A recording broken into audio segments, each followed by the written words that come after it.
আসসালামু আলাইকুম এভরিওয়ান। আজকে আরেকটি নতুন রেসিপি নিয়ে চলে এলাম। তো এই রেসিপিটি আমি তৈরি করেছি কাঁচকলা দিয়ে। তো অনেকের বাচ্চারা আছে কাঁচকলা খেতে পছন্দ করে না, কিন্তু কাঁচকলাতে কিন্তু অনেক বেশি ভিটামিন, আয়রন। তো আপনারা কিন্তু চাইলে এই রেসিপিটি তৈরি করতে পারেন। এটা হচ্ছে কাঁচকলা টিকিয়া কাবাব। তো এই রেসিপিটি কিন্তু তৈরি করা খুবই ইজি আর খেতে কিন্তু অনেক বেশি মজাদার। বাচ্চাদের সাথে সাথে কিন্তু বড়রাও এটা খুবই পছন্দ করবে। তো এই রেসিপিটি তৈরি করার জন্য ফার্স্টেই নিতে হবে কাঁচকলা। আর এই কলাগুলো আমার মা নিয়ে এসেছিল, অনেক দিন যাবত ফ্রিজে ছিল, নষ্ট হয়ে যাচ্ছিল। তো সেই জন্যই ভাবলাম এগুলো দিয়ে কিছু একটা করি। তো এখানে আমি 4টা কাঁচকলা নিয়েছি, 2 সাইড কেটে ফেলে দিয়েছি। তারপর এগুলোকে 4টা টুকরো করে কেটে পরিমাণ মতো পানি আর হলুদ দিয়ে আমি এগুলোকে সিদ্ধ করে নেব। তো এই তো দেখতে পাচ্ছেন কাঁচকলা সিদ্ধ হতে খুব বেশি সময় লাগে না, সিদ্ধ কিন্তু হয়ে গিয়েছে। যেহেতু আমি আবার টুকরো করে দিয়েছিলাম, আপনারা চাইলে আস্তেও দিতে পারেন। যেহেতু তাড়াতাড়ি হয়ে যাবে সেই জন্য আমি টুকরো করেই দিয়েছিলাম। তো এগুলোকে আমি এখন ছিলে নিচ্ছি। এটা কিন্তু খুব অনায়াসে ছিলে নেওয়া যাবে, যেহেতু এটা নরম আছে।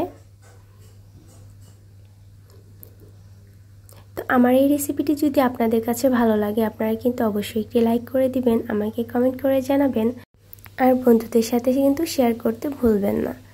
আর প্লিজ আমাকে সাপোর্ট করবেন আমার চ্যানেলটি সাবস্ক্রাইব করে। আপনাদের সাপোর্ট কিন্তু আমাকে অনেক বেশি অনুপ্রাণিত করে নতুন নতুন ভিডিও আপলোড করতে। তো কাঁচকলাগুলো কিন্তু আমি একটি কাঁটা চামচের সাহায্যে ম্যাশ করে নিচ্ছি। এটি খুব বেশি যে ম্যাশ করতে হবে এরকম না। তো ম্যাশ করে নেওয়া হয়ে গিয়েছে। এখানে দিয়ে দিচ্ছি আমি হাফ চা চামচের মতো গরম মশলার গুঁড়া, হাফ চা চামচ জিরার গুঁড়া, হাফ চা চামচ হলুদের গুঁড়া। তো সবগুলো মশলাই মোটামুটি গুঁড়া মশলা আমি হাফ চা চামচ করেই ব্যবহার করেছি। এখানে দিয়েছি শুকনো মরিচের গুঁড়া আর ধনিয়ার গুঁড়া, আর দিয়ে দিচ্ছি পরিমাণ মতো লবণ।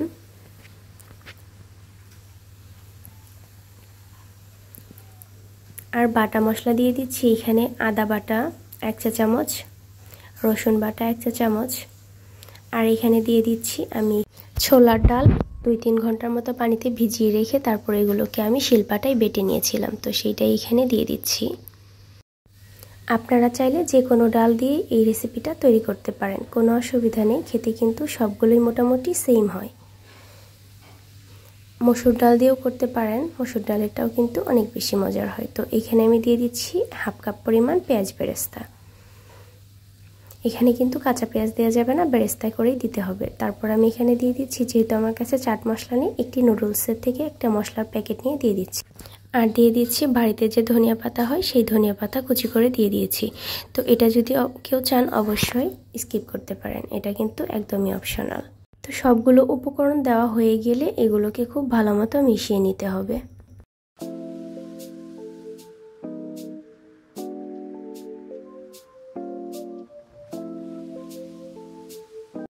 তো ভালো মতো মেখে নেওয়া হয়ে গেলে এখানে আমি হাতে কিছুটা তেল নিয়ে নিচ্ছি। এগুলোকে এখন আমি টিকিয়ার শেপ দিয়ে দেব।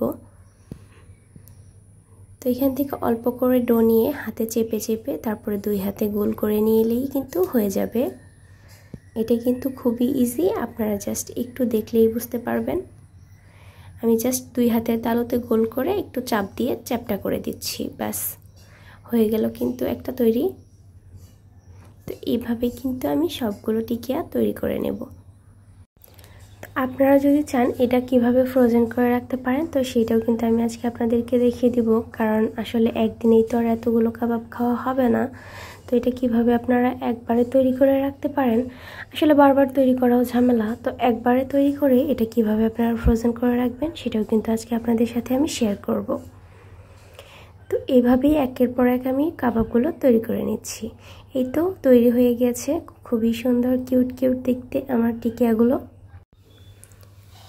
তো এই সবগুলো যেহেতু খাওয়া হবে না, তো এখন আমি আপনাদের সাথে শেয়ার করব কিভাবে আমি এগুলো ফ্রোজেন করে রাখি। তো এখানে আমি একটি এয়ারটাইট কন্টেনার নিয়েছি, আর এখানে কিছু প্লাস্টিক র্যাপার নিয়েছি।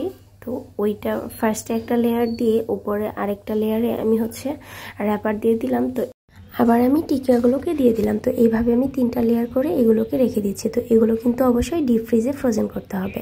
তো এরপরে আমি যে কটা ভেজে নিব, তো সেইগুলো আপনাদের সাথে আমি ভেজে শেয়ার করছি। তো ফার্স্টে আমি তেলটাকে কিন্তু হাই হিটে গরম করে নিয়েছি, এরপরে আমি লো মিডিয়ামে দিয়ে টিকিয়াগুলো দিয়ে দিয়েছি। তারপরে এগুলোকে কিন্তু বেশ সময় নিয়ে একটু লো ফ্লেমে ভেজে নিতে হবে। তো তো এইভাবেই উল্টে পাল্টে আমি কিছুটা সময় নিয়ে ধৈর্য ধরে ভেজে নিয়েছি। তো ভিউয়ার্স দেখতেই পাচ্ছেন এটা কিন্তু দেখতে কতটা লোভনীয় লাগছে আর খুবই কিউট দেখতে লাগছে। তো এই তো আমার টিকিয়াগুলো কিন্তু ভাজা হয়ে গিয়েছে। তো এগুলোকে আমি এখন নামিয়ে নিব। এই তো আমার টিকিয়াগুলো কিন্তু ভাজা হয়ে গিয়েছে। এটা কিন্তু খেতে আসলে অনেক মজার ছিল।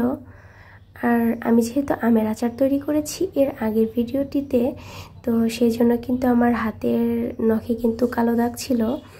তো সেটা কিন্তু আপনারা আবার বাজে মন্তব্য করবেন না, আসলে আমের কষে কিন্তু কালো হয়ে যায়।